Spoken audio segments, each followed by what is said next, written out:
Good evening, everyone, and welcome to the Saco School Board Committee for Wednesday, March 27th. Let the record reflect meeting starting at 5:04.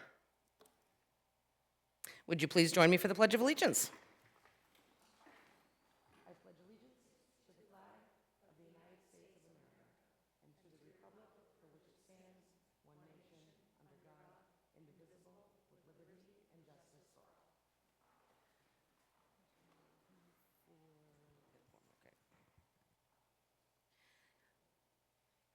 Okay, we do have School Board Member Roach and School Board Member Gale who are on their way and should be here in just a few moments. Okay, item number 3 this evening, we do have approval of the school board meetings minutes dated March 13th, 2024. Okay, is there a motion to approve the minutes? Madam Mayor? Motion made by School Board Member Truman. Is there a second? Oh, I haven't made the motion yet. Oh, sorry. I know you're always like, let's get going. I move we approve the school board meeting minutes dated March 13th, 2024. Second. Motion made by School Board Member Truman, second by School Board Member Preble. Any discussion on the minutes? Roll call vote. School Board Archie? Yes. School Board Member Preble? Yes. School Board Member Richards? Yes. School Board Member Truman? Yes. And School Board Member Johnston? Yes. Motion passes 5-0. Okay, item number 4, there are no adjustments to the agenda this evening. There are no correspondence. That takes us to the public session. If there are any members of the audience that wish to speak, please step to the podium, state your name and address for the record, and you will have 3 minutes to speak. Okay, not seeing anyone seeking to be recognized. Move on to item number 7, and that is the superintendent's report. Superintendent Ray. Okay, good evening, everybody. It will be, even though we have budget update and discussion, we kind of talk about school construction every time, it's hard not to celebrate in superintendent's report that we had a successful second straw poll last night. 43 to 3 or 4 was the final number. What will happen next is that on Friday, Meg and I will, with Oak Point, deliver a presentation to the State Board of Education's Construction Committee at 9 a.m. Based off a successful vote moving forward, that we are scheduled for April 10th presentation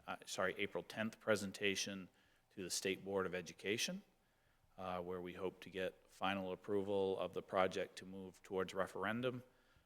That night is a scheduled city council meeting to kind of lock in the numbers of what would be on the ballot.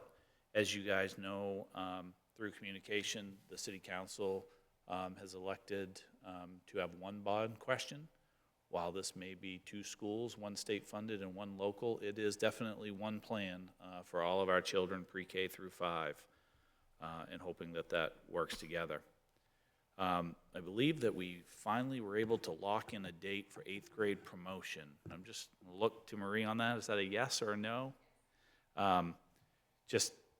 We almost came close to having that snow day again, but as we work with Thornton Academy to try to work around all they're gracious enough to have us there for our promotion ceremony, but they have graduation themselves. It looks like it's going to be on Saturday the 8th after polling parents about what would work for them. A reminder, April vacation week is coming up, and that our last day is April 10th. We have Thursday and Friday off of that week. Our unified middle school basketball season is wrapping up, and there's been some extension over to a unified teams at Burns. Just know those are very successful and great community events, and we'll continue to look at ways to expand offerings for kiddos into other parts of the year for unified events. We did get a notification from our health insurance carrier for everybody in the state that the minimum health insurance increase for schools will be 1.5%, and the maximum will be 11.5%. Yeah, so there's a little bit of a range there this year. And so we suspect that in the first week or first 10 days in April, we should have what that is. We have 10% in our budget. So if it is an 11.5% increase, it will be a situation where we'll need to find about $70,000-ish in that budget.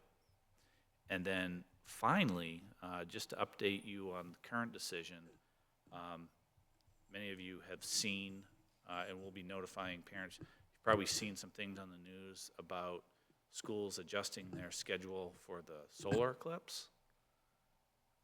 We are not at this time. And some of the reasons for that is our elementary kids get out first. And some of us talking about darkness on, our elementary kids will be home typically by 2:45 anyway. And when you look at the solar eclipse, the 90% or 93% coverage here in Saco, that's going to be at about 3:31. What we will do is put out an announcement to parents at the middle school if they do want to pick up their child first that day. Marie and I kind of talked, and we think that day we'll just let walkers go, and we'd let walkers and/or parent pickups go just a few minutes early before the buses to move the traffic along. We have ordered kind of the viewing glasses that you can buy online for all students so that we can give those to them on the way home. And then if, there are parental concerns about it, parents can certainly opt to take their kid out of school at any time they want. But we're not altering our schedule for that. We get out on Wednesday anyway of that week. We know the hardships that early release can cause for people, and our kids, especially at a young age, should be home and off the bus before anything's really going on. So that's where we stand today on that. Great, thank you. Any questions for Superintendent Ray? School Board Member Truman. What's the concern with April 8th? Is it that people want to get out early so they can view it? Maybe. Maybe. I think there's some interest. I certainly, in 2018, I know we had one in the summertime, and I have a lizard at my house named Eclipse because we bought it that day, and obviously kids are going to be interested. And I think some of it is about viewing. And I know that we've talked about, like, I believe you're planning to have families gather on the playground after school. I know Marie talked about having kids. So I think there's the educational component too of, it's pretty neat to have that happen. Meg says no, but I still remember something in elementary school going outside when I was in school. To be clear, I remember it. It didn't historically actually happen in my research. So I'm not sure. I remember it as well, like in elementary or junior high, going out and seeing one. I don't know if it was a full eclipse, but it was enough of eclipse that it was a big to-do, and it got pretty dark. And so... Where were you? I don't understand, And so, I do think there's those pieces to it. I do think that there could be some people on the road who will be trying to look at the eclipse and look at this, but I know we also tend to have every afternoon where instead of parents or drivers looking up, they're just looking down while that.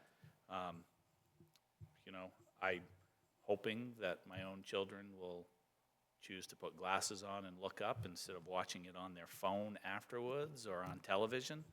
So I think there's a lot of resources that we can put out there for people, and families can make that decision of what's appropriate for their child on that afternoon, and we can do minor things to help alleviate traffic so we can move it a little quicker that afternoon and not get downtown jammed up, and we'll just communicate those slight changes to families, but not having a half-day early release. Okay, great, thank you. Anyone else? School Board Member Johnston. Along the same lines as solar eclipse, I'm curious because when I observed a solar eclipse was a long time ago. I was not in school. It occurred I think in the summer. And I found it kind of frightening because we were told that we could look at it through photographic negatives. But at the same time, it was a little bit scary. What is this really going to do to me? So I'm curious to know about these glasses. Are they really like scientifically proven to be safe? They say that they're certified by NASA or others. I think that we will probably put a warning out there anyway. I know when, a couple of summers ago, we used a welding mask. And so there are some other things that staff and families can look at, and we can send some resources home of ways you can build like a little mirrored thing at home. I've done that before. Do the hole in the paper. Do the hole in the paper. That's what we did. But we can send some resources out to families in a link of, ways, because certainly, even with glasses, you probably don't want to be like staring at it. Thank you. I appreciate the update. No regular sunglasses. Right. Okay, anyone else? Okay, that takes us to item number 8, School Board Chair Prebolo, do you have a report? I have nothing to report this evening. Thank you. Great, moves us on to item 9, and there is no staff report this evening. Takes us to item 10, Board Subcommittee meetings. Item A is a Policy and Personnel Committee minutes. The next meeting is April 9th at 5:30. The Finance and Infrastructure Committee agenda, next meeting, April 24th at 4:30. And the Curriculum Committee, next meeting, April 22nd at 4:30. Item number 11, there is no old business. On to item 12, new business, new hires. There is a memo in your packet, and is there a motion? Madam Mayor? School Board Member Truman? And I'm going to say, please forgive me if I butchered the last name.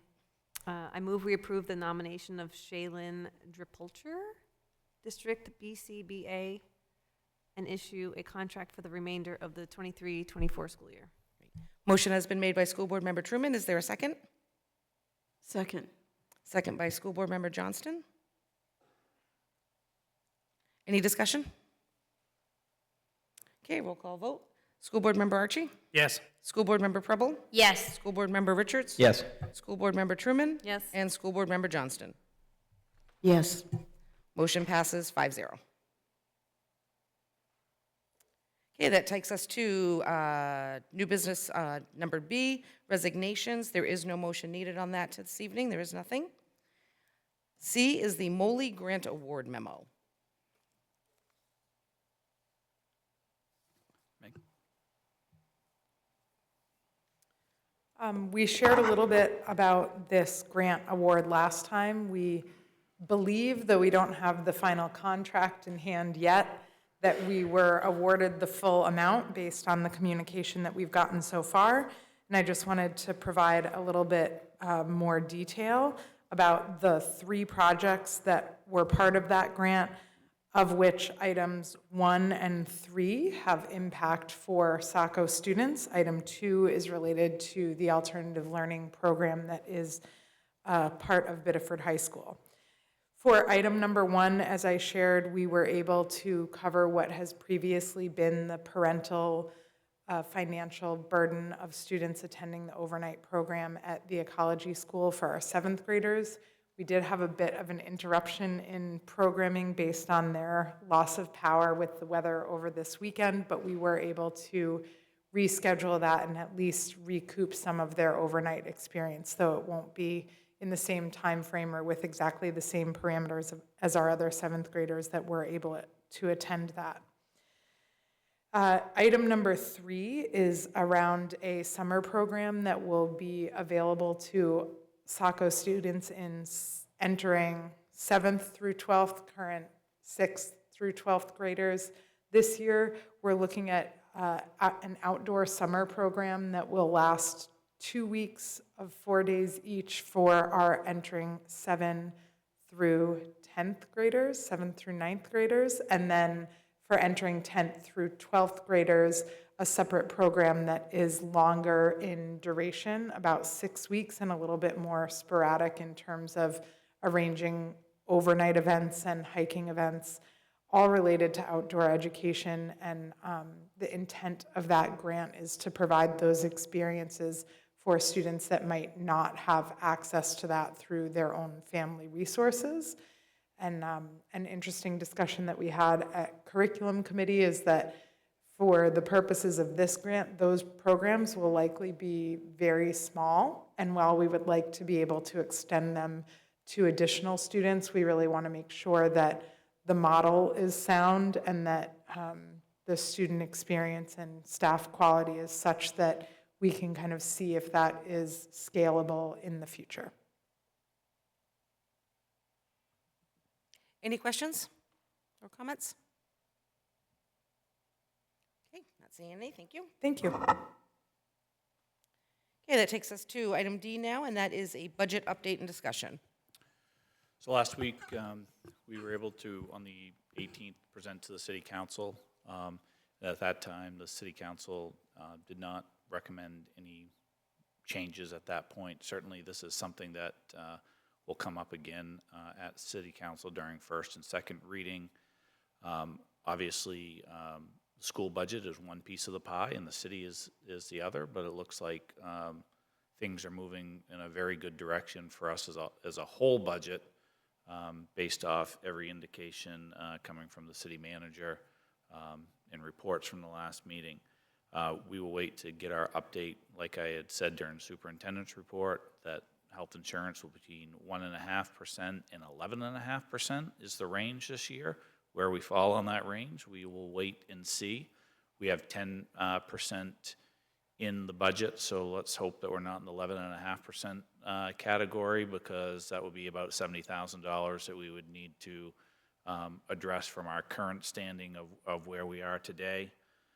So I think we're in a little bit of a wait and see mode of what the next steps are that we'll discuss after we get those health insurance numbers and conversations with the city. So really pretty positive news for the city as a whole. Thank you. Any questions or comments regarding the budget update? Okay, moving on to item E, that is a school construction update. We've got two items: state-funded construction budget for the elementary school and the local construction budget for the primary school. So I feel that we've talked a lot about school construction over the last couple of weeks, and certainly last night with a successful straw poll. 43-4 was the final total of those in attendance in support of the project. And again, Meg and I will be Friday morning in Augusta with a straight construction committee. The two links that you have below are the two projects, so that the public and the board and anybody, these were presented last night at the meeting for total costs of the projects. One of the things I did explain to the city council on Monday night is that we had talked about the $1.4 million for solar panels that was included in the budget. In discussions with the Department of Education and with looking at the math, the ownership of those panels doesn't make a whole lot of sense, because there's almost no spread between ownership and the lease in the money, and you'd be paying interest on that.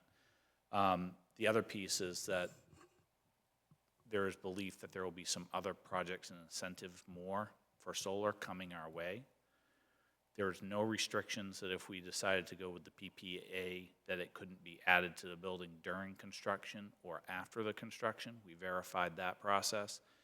And with the IRA rebate that would come through geothermal, that money could be applied if you chose to have ownership of the panels. So as we were down to the final day of setting that budget to go forward, just the collective group, myself, Meg, architects, and the Department of Education school construction team did not see the benefit of including that in there when they felt there was other avenues for us and not having a higher bond number. So you'll see that that project is just under 7% locally funded, and that the total state contribution is $101,339,000. $339,000. So when you combine the two projects and you look at the elementary project that's just over $31 million, the combination for two new schools in Saco is $39,400,000-ish. When you divide that out, total cost versus what is coming from the state, you're looking at a situation where the projects combined are funded 72% by the state. And so Meg and I, obviously since last night, we've had a lot of different conversations, and when you think about 72% of two brand-new schools being paid for by state, even though we have a local share, but the total sum by the bond cost by state dollars. And we know that the impact was projected in the $250 range for a $400,000 house. We'll go back and have bond counsel refine the math for that piece of what that would look like. And then just also interested that we know there are some other communities around us who had zero state funding and their projects failed. And I think it's important for us to talk about, like, if you didn't have this and you were facing this problem on your own, this is the impact. And so this is a very, this is a generational opportunity for us. And now we need to set the next piece going forward and hopefully get through those two meetings and start thinking about what June 11th vote day will require for us so that we can move on to those next phases and make this, long time, a lot of work and a lot of years into the reality. And, we're going to get to be part of the group from all of those in the past and all in the future to work. I mean, really moving something ahead here, and it's going to be great for our children and for our city. Thank you. Any questions or comments for Superintendent Ray on the construction updates? School Board Member Gill? So that 34 million combined, 39 combined. 39 combined. So that is, ballpark 39. That is the number. It won't change at all moving forward now. So That would be, so that number is the local project, obviously. Those are some local decisions, but we have an estimate of what that would be. And once the voters pass numbers for those schools, that's where you guys are kind of locked into what you can bond for that project. Now, obviously, on the local side, let's just say a curveball came as like COVID prices, and you're going to go back and have some conversations on those pieces. But you also have bid contingencies and regular contingencies in those projects. You can also, will be on the other side of this. And Beth and I were talking that the last experience I had is I had just become the superintendent in Biddeford when they were finishing the school, and in 2012 construction prices were really down. And so in a situation like that, you may not choose to borrow the full amount based off what you get back for the bid. So that would be some flux that you would have in those projects in either direction. Pretty much that state number, you are now, like, that is your max, and that's only going one direction, and that's down unless, again, one of those major curveballs came, and then the state board would have to take any action to alter that piece. Gotcha.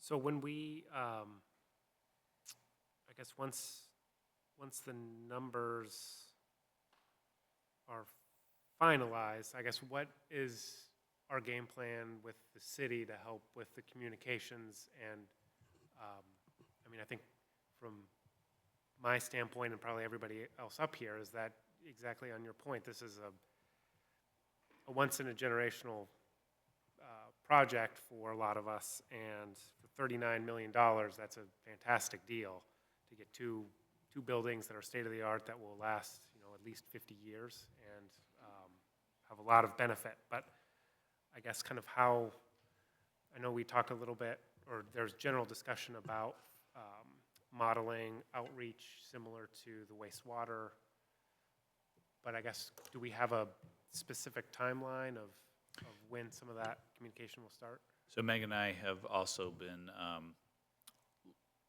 outreach to certain PR groups just from the schools, and there's money in the project for that piece.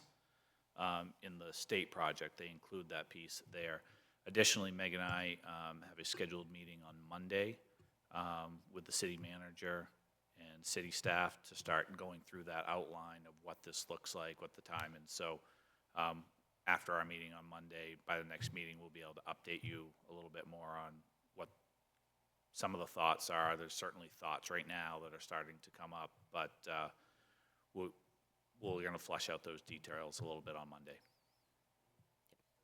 Follow up, I caught a little bit of the discussion online on the threshold for the voter, the number of votes, and I guess I had kind of thought it was based on a gubernatorial.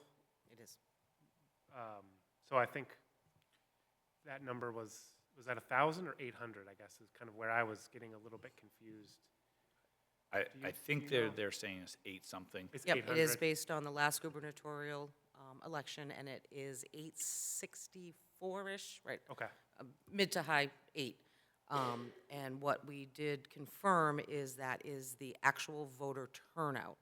So if residents choose not to vote on the referendum question, that does not take into effect. It is who actually shows up at the polls, takes their ballot, and so that's where that number will come from. Because I was concerned if it was the actual number based on the referendum question itself, but it's the turnout. Gotcha. So it doesn't, it's the 840 number, and that's a combination of the yes and the no's have to be at least 800 and No, just the turnout. it's Just how just many, the how many residents show up to vote. yes, right. and okay, take their yep, I ballot. think, yep, okay. Yep, Great, thank you. So blanks too, right? Right, yeah. That's just, yep. So they'll basically take the numbers of how many ballots were issued to vote, and that will be the number that it's based on, that percentage. so just my question for you, Jody, from the city council side. So the vote on Monday was to do the one bond Yes. question. Is there any, and then back over to Jeremy, is there any specific language that, or detail of these numbers that will be in that one bond question? Like what, and do we have leeway to, again, not to influence the yes or anything like that, but is there supplemental, like what are we limited to in that, you don't want to overburden all sorts of papers in a voting booth, but what is the guidelines there? I will have to check specifically with Bill Stockmeyer because they are writing that question for us and doing all, because there are some requirements for the state project that are spelled out by the DOE and what has to happen. So by the 10th, probably earlier than the 10th, because the meeting's the 10th, I think the plan was to have on Monday or the Friday of the week before that language available. We had created a schedule, Kevin, of exactly when, the notice and the tack needs to go in the wall on the bulletin board and what days it has to go to the papers and all of those pieces. So I'll have Bill will get that language pulled together for us, but I know that on the state side it's a fairly prescribed And it will process. be, once it is completed by Attorney Stockmeyer, it will be presented to council for approval. But they will do, the bond council will do the actual writing, and council will do the final approval.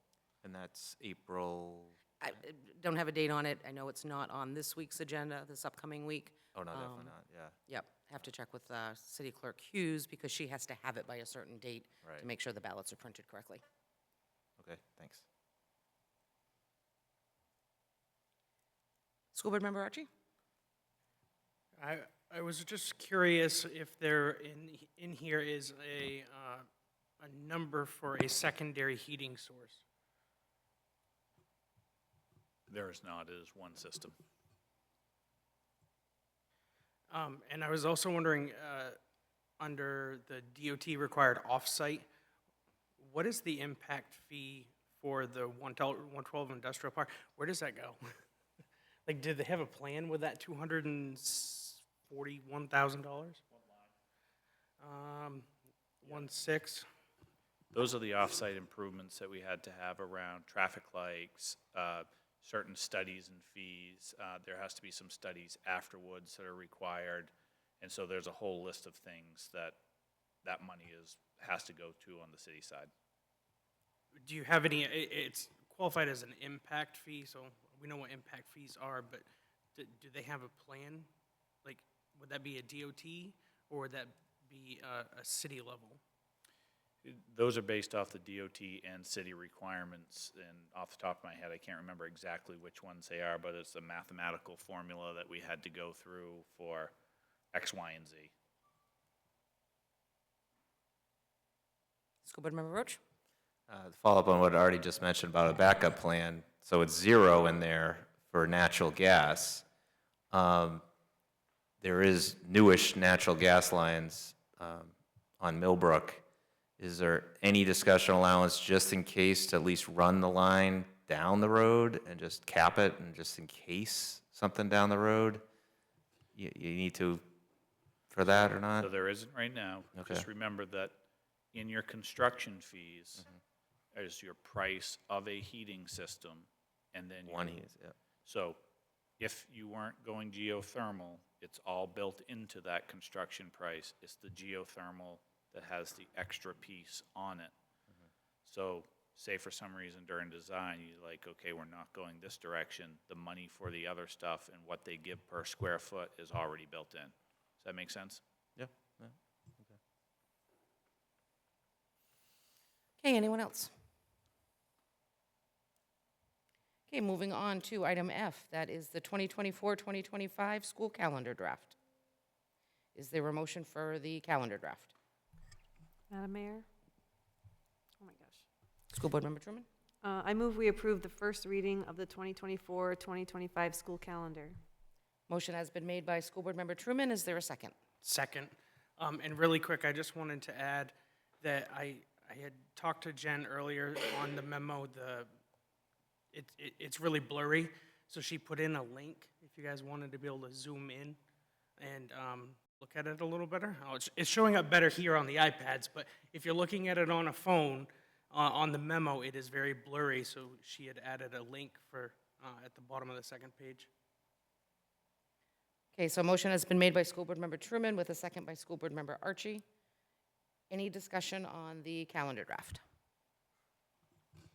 So just want to make sure that people fully understand that this is a significant shift of not having the 1 hour early release every single week, but having approximately 2 hours twice a month. It's 15, some of the months only have one. So Yeah, it's like it's 15 times. 15 times, and then there's 2 early release Right. days that are for holiday purposes. That fall during, I think, the vacation weeks in April and February, and those. This aligns us, based off our early discussions, is that Thornton and us would have similar early release days. It gives us an opportunity to actually have some vertical discussions throughout the district, meaning that the drive time, there's enough time to bring Burns teachers over to the middle school and not have it be just 15 minutes of overlap.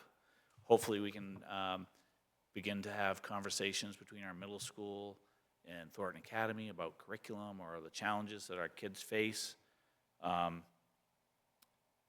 One of the things that, for childcare purposes, that on the days that there's an early release where it's typically elementary first and high school second, being dismissed, the high school is actually going to go before the elementary kids on those days in the release schedule, and that's going to help Ryan greatly at Parks and Rec, so that, you know, he uses those students as employees, so that is going to make care much easier for him.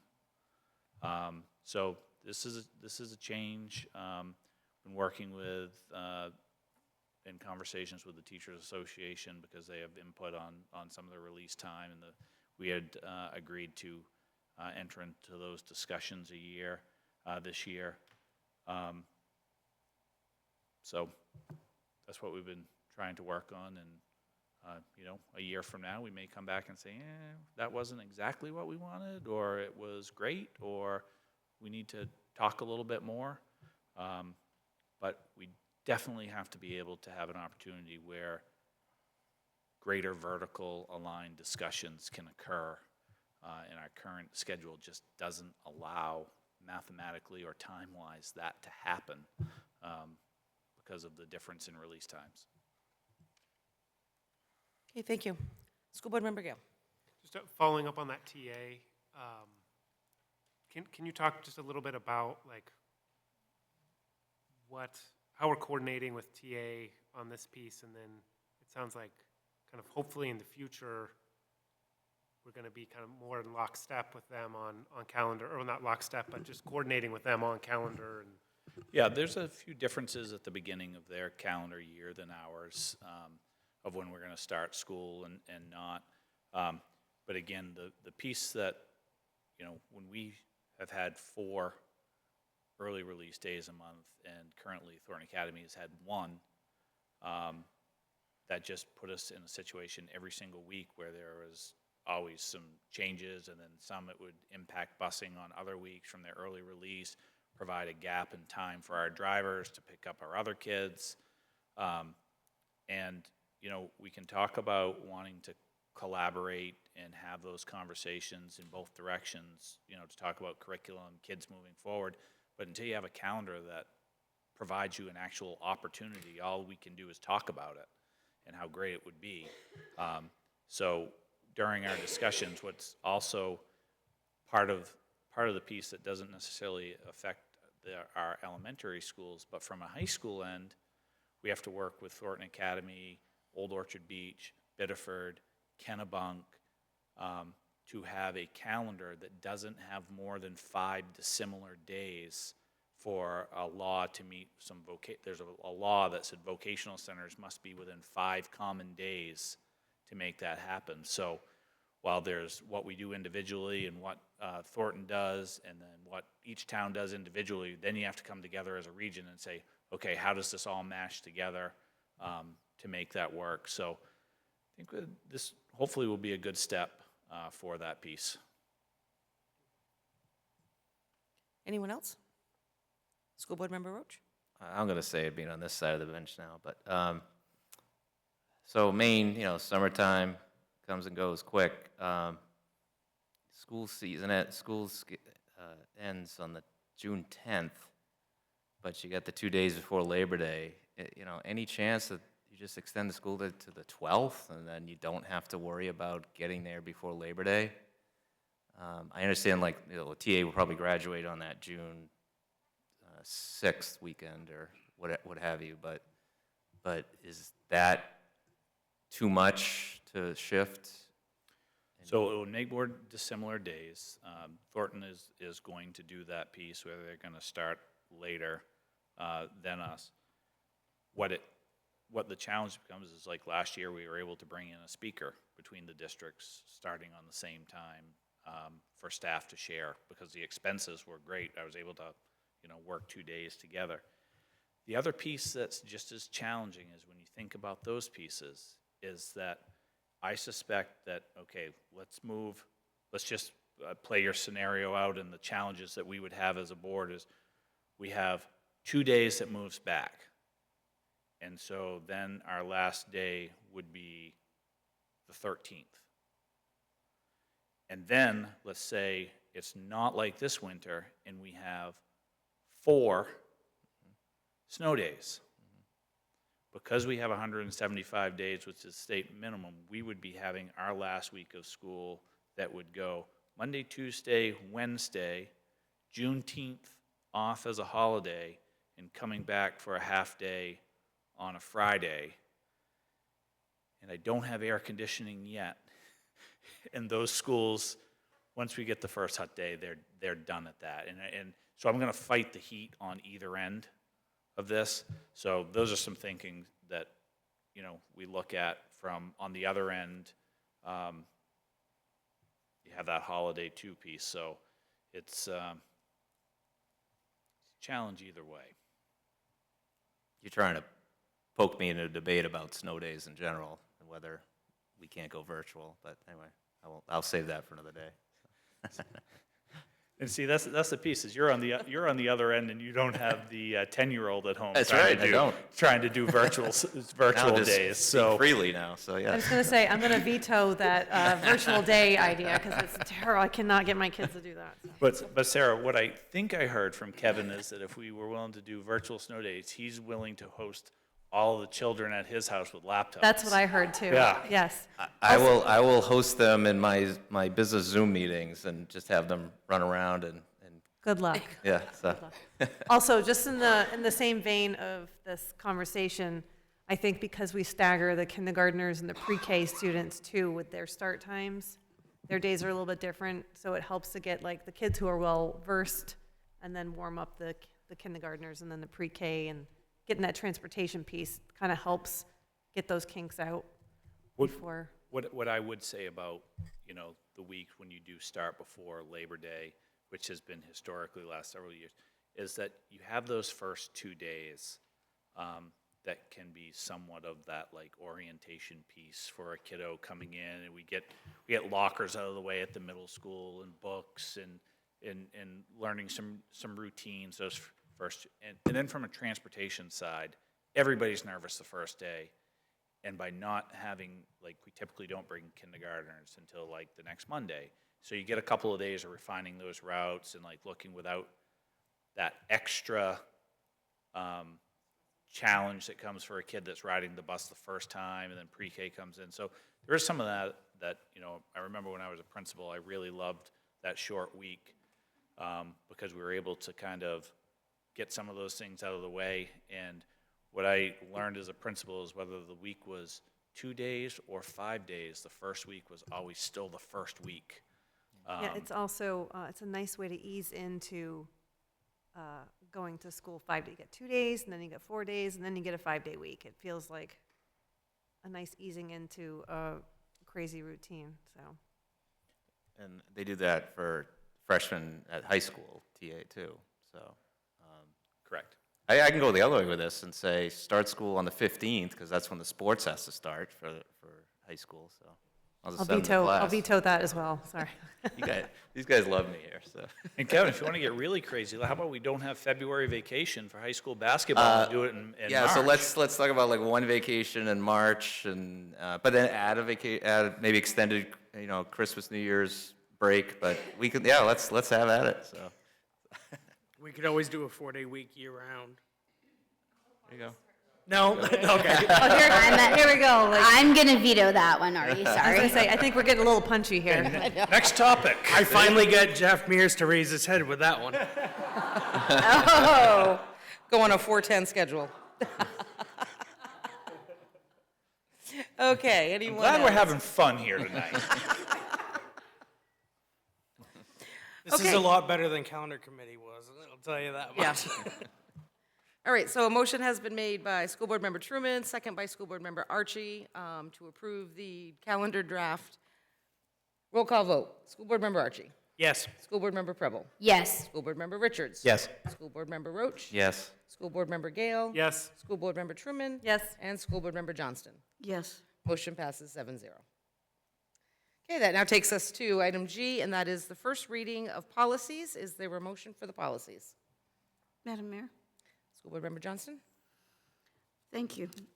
I move we approve the first reading of policies IMGB, therapy dogs in schools, IIB, class size, IMGA, service animals in schools, and to strike policy, well, information sheet, actually, JJIF-E, concession information sheet. Okay, motion has been made by School Board Member Johnston. Is there a second? Second. School Board, motion second by School Board Member Truman. Any discussion on the policies? Also, I think School Board Member Johnson meant to say concussion. What did I say? You said concession. I mean, Thank you. Appreciate you listening carefully. Okay, roll call vote. School Board Member Archie. Yes. School Board Member Preble. Yes. School Board Member Richards. Yes. School Board Member Roach. Yes. School Board Member Gale. Yes. School Board Member Truman. yes. And School Board Member Johnston. Yes. All right, motion for the first reading of the policies passes 7-0. Okay, item 13, there is no other additional information this evening. There is no executive session. Is there a motion to adjourn? So moved. I'll second that then. I'm going to mimic School Board Member Preble from last week and go, whoa! I did watch. All right, motion has been made by School Board Member Truman, second by School Board Preble. Sure. All right. Roll call vote. School Board Member Archie. Yes. School Board Member Preble. Yes. School Board Member Richards. Yes. School Board Member Roach. Yes. School Board Member Gale. Yes. School Board Member Truman. Yes. And School Board Member Johnston. Yes. Motion to adjourn passes 7-0 at 5:50. Have a great night and enjoy what little sun we got. We got some out.